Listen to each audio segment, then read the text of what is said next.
Halo,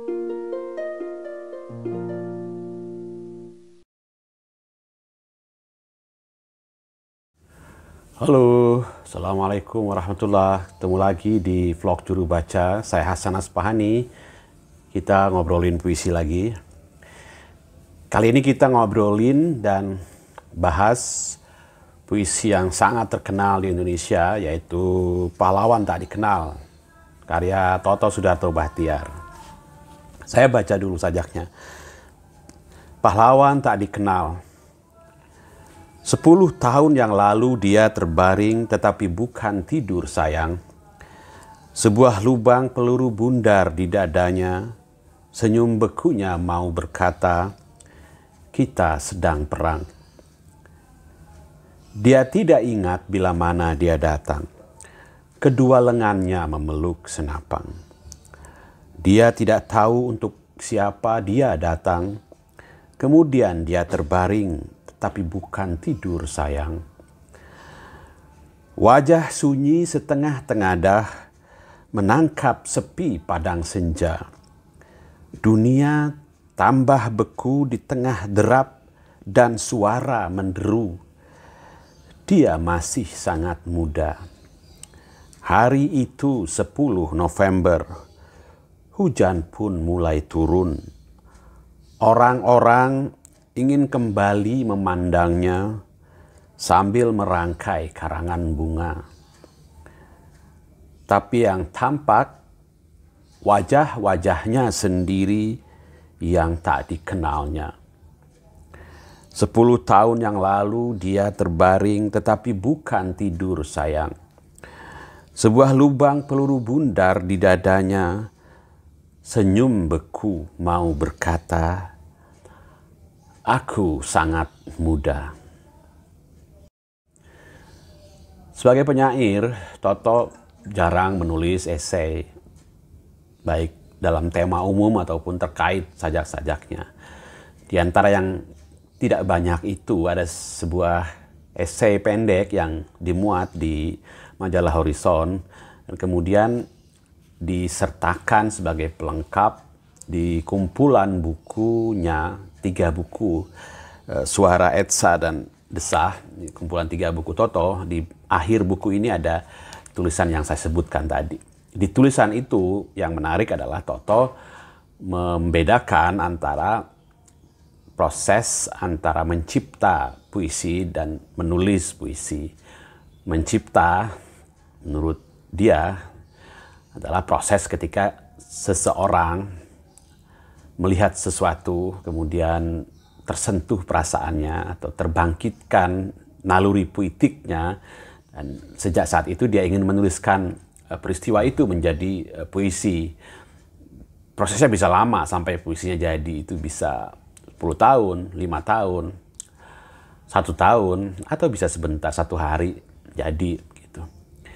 Berbeda dengan menulis puisi. Nah, itu bisa sangat sebentar, 5 menit selesai. Tapi bagian menulis puisi itu bagian dari proses mencipta puisi. Karena ujung dari mencipta puisi adalah menuliskannya menjadi puisi. Sajak Pahlawan Tak Dikenal itu seperti dicantumkan di puisinya, ditulis tahun 1955. Tapi Toto menuliskannya pada tahun itu. Tapi proses menciptakan puisi itu 10 tahun lamanya, karena Toto orang yang pada masa pelajar SMP kira-kira, dia bergabung dengan tentara pelajar, ikut berperang, ya pegang senapang, ya nembak, ya latihan berbaris-berbaris, dan dia melihat langsung ada orang yang tentara pelajar juga yang dia tidak kenal.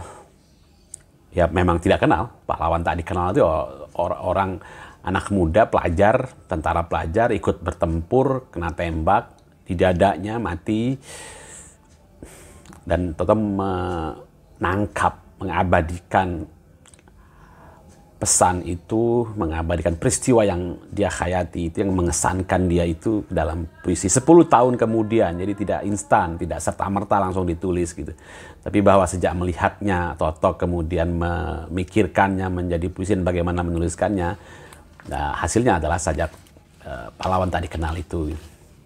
Jadi sajak ini otentik, penghayatan atas sebuah pengalaman yang unik bagi Toto gitu. Ikut berperang kan, tidak semua orang. Banyak tentara pelajar ikut berperang dan melihat seseorang di antara mereka mati karena tertembak dalam sebuah pertempuran. Tapi kan hanya seorang Toto yang kemudian menuliskannya. Mungkin ada yang lain juga tapi kita tidak membaca. Dan itu pun hanya menjadi sebuah sajak bagi Toto kan. Ada beberapa sajak lain yang bisa kita tebak terkait dengan berbagai peristiwa yang dialami oleh Toto semasa dia menjadi tentara pelajar itu gitu.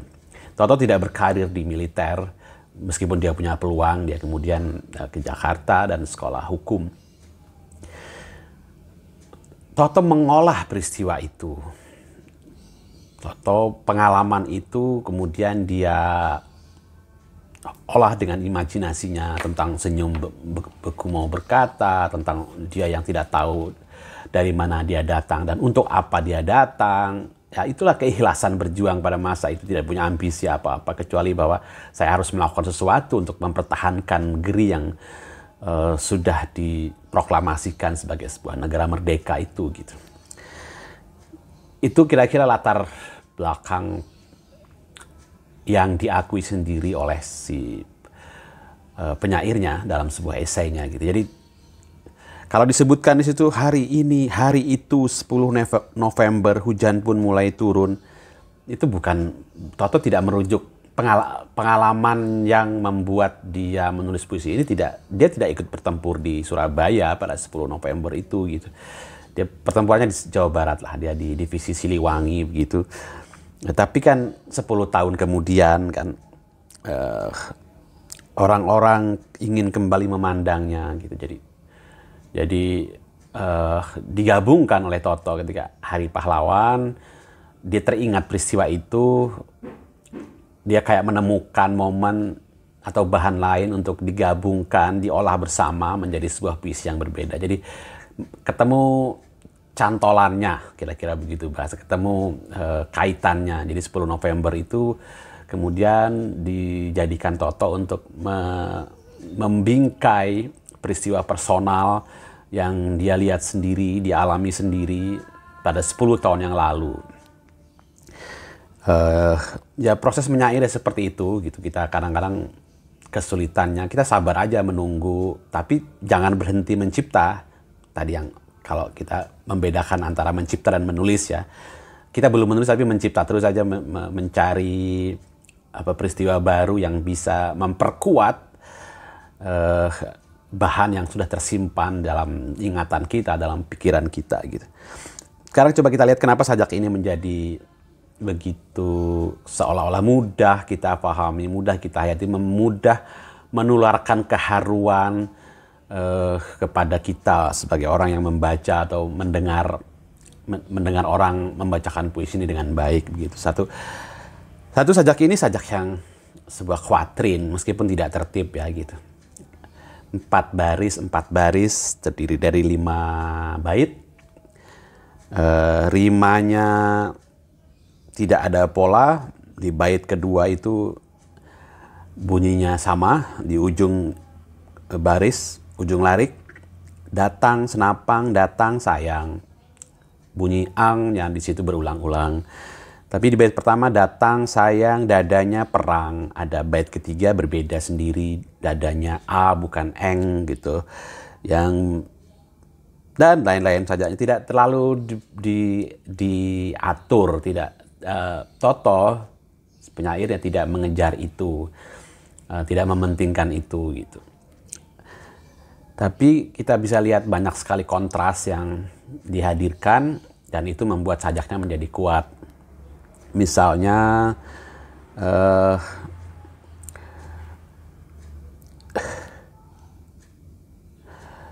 wajah sunyi setengah tengadah menangkap sepi padang senja. Dunia tambah beku di tengah derap dan suara menderu. Coba lihat, ini kontras. Ada sepi padang senja, tapi kemudian di baris berikutnya dunia tambah beku, derap dan suara menderu. Kan bukan sepi, antara suara menderu dan sepi padang senja itu berlawanan, tapi dihadirkan dalam sebuah bait yang mengandung kontras. Dan karena itu bait itu menjadi kuat, menjadi memikat, menjadi kita jadi masuk ke dalam itu dan merasakan ada benturan-benturan imaji yang dihadirkan, imaji suara terutama yang dihadirkan oleh penyair di situ gitu. Banyak metafor yang bagus, misalnya dia sangat muda itu diulang-ulang. Kita sedang perang itu menjadi kontras dengan aku masih sangat muda, misalnya begitu. Aku sangat muda itu di bait terakhir itu tidak hanya buat bisa kita maknai sebagai pernyataan si orang yang tertembak dengan lubang peluru bundar dada itu, tapi juga ya tahun 55 kan Indonesia baru 10 tahun ketika sajak itu ditulis. Jadi bisa mengatakan bahwa ya bangsa ini masih baru.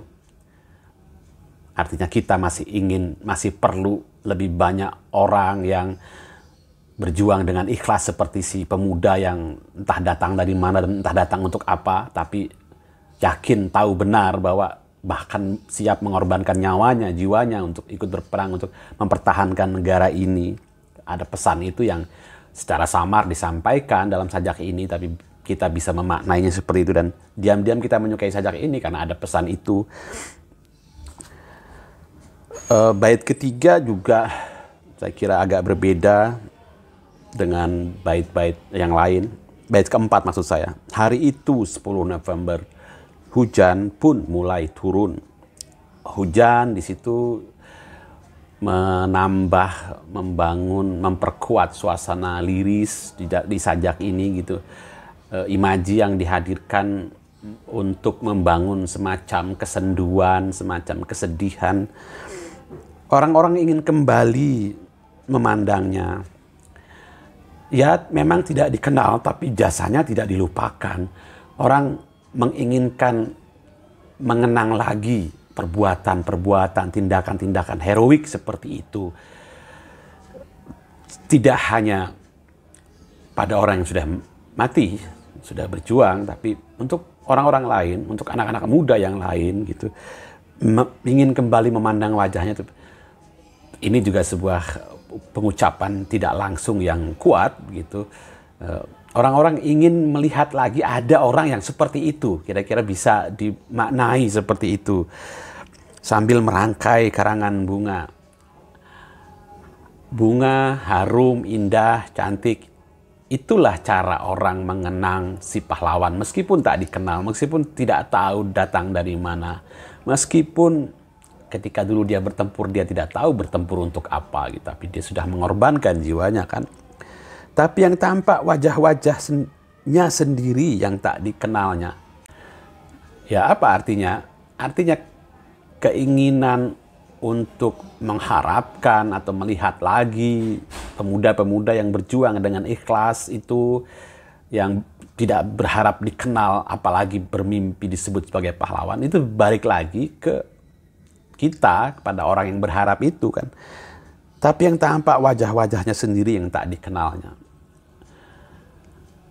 Yang tampak ketika keinginan melihat lahirnya, datangnya lagi pahlawan-pahlawan tak dikenal itu, yang nampak adalah wajah-wajah sendiri. Dan artinya ya harapan itu kembali kepada kita. Kita yang harus menjadi orang yang berjuang dengan ikhlas seperti itu gitu. Wajah-wajahnya sendiri yang tak dikenalnya.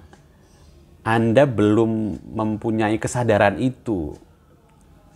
Anda harus sekarang, apa yang Anda harapkan itu harus Anda yang mewujudkan. Andalah orang yang kira-kira begitu. Andalah orang yang harus menjadi seperti pahlawan tak dikenal itu.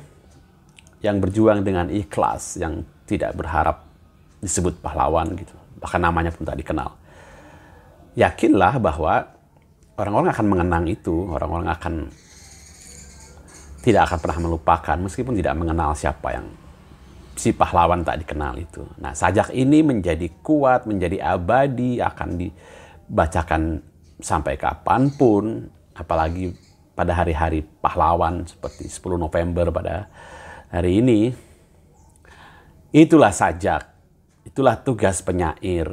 Dia menangkap apa momen yang apabila tidak ditangkap yang akan berlalu dan hilang begitu saja, tapi ketika dia berhasil menangkapnya, ketika dia menemukan momen lain untuk menghadirkan peristiwa kesan kuat yang dia tangkap, itu akan momen sesaat itu menjadi abadi. Momen sesaat itu menjadi pesan yang terkait untuk semua orang, mengharukan banyak orang, dan dia terlepas dari waktu pada saat peristiwanya. Jadi relevan sampai kapanpun, mengabadi dalam puisi. Puisi yang baik, penyair yang baik melakukan itu. Baik, terima kasih. Sekian dulu obrolan kita hari ini. Sampai ketemu lagi di video berikutnya. Assalamualaikum warahmatullahi wabarakatuh.